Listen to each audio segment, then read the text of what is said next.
婆婆畢業嘅時候，我哋選擇咗回歸大自然，為佢送上咗一場圓滿而又溫馨嘅綠色畢業禮。我叫文文啦，係一個畢業照顧者。過去嗰8年咧，就同屋企人一齊照顧有中晚期腦退化嘅婆婆嘅。其實由細到大都係婆婆同阿公湊大嘅。我細個有時百厭啊，爸爸媽媽又會鬧會打我嘅時候咧，我都會匿咗喺佢後邊，佢都會好好咁樣去保護我㗎。咁到後期婆婆因為有腦退化關係啦，同埋年紀大需要去被照顧咧，咁好自然地我就成為咗佢其中一個照顧者啦。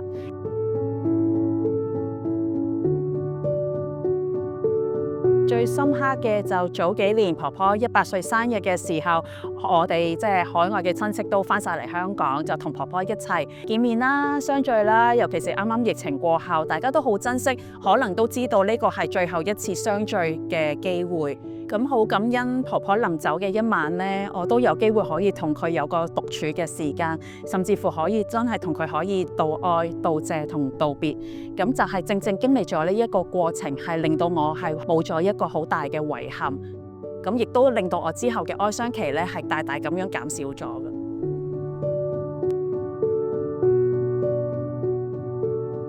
呢個係好神奇咧，係啲長輩提出先嘅。咁因為其實我公公咧就已經走咗差唔多30年㗎啦，咁就都安葬咗喺一啲傳統嘅龕位嗰度啦。咁理所當然就本來都係諗話婆婆都係同公公擺埋一齊嘅，咁都安排咗。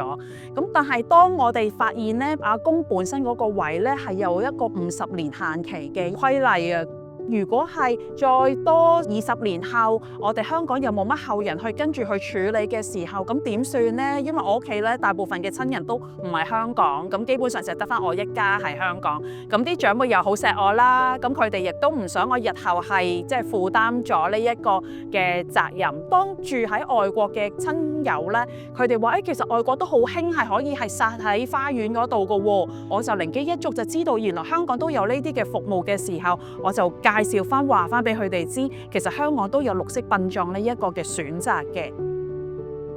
咁呢度嘅環境就真係好靚啦，就好似一個好靚嘅學府咁樣，背山面海，咁更加好似呼應到婆婆喺一個人生嗰度咧，係一個有圓滿嘅畢業。咁就係因為咁嘅原因咧，我哋一家人商量過嘅情況下，我哋都決定係將阿公請埋出嚟，就嚟到呢個曾咀紀念花園同婆婆一齊重聚咯。咁其實婆婆同阿公撒灰嗰一日咧，係落緊超級大雨嘅，嚟到嘅時候，咁我哋嚟到就好感恩啦，就有一個頌禮室俾我哋安頓咗，一家人可以喺入邊做撒灰之前最後嘅準備啦。有個cousins 咧都準備咗一條短片俾大家可以喺入邊最尾一齊懷念下婆婆同阿公。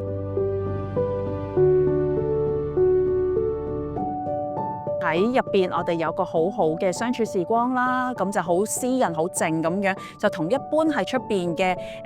殯葬場所就有啲唔一樣，就係一個好 close 嘅空間，俾我哋一家人最後咁樣可以去同婆婆同阿公去道別。而家都久唔久都會掛住婆婆啦，有陣時掛住佢得嚟咧，都會有啲眼濕濕咁樣嘅。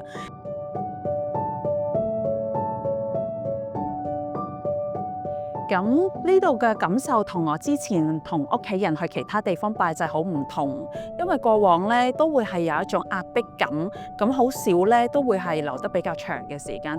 反而咧嚟到呢一度咧係一個好舒服嘅環境啦，咁就覺得係一個好無拘無束嘅感受。咁另外都會係覺得婆婆同阿公喺一個咁靚嘅環境嗰度咧係會好逍遙自在嘅。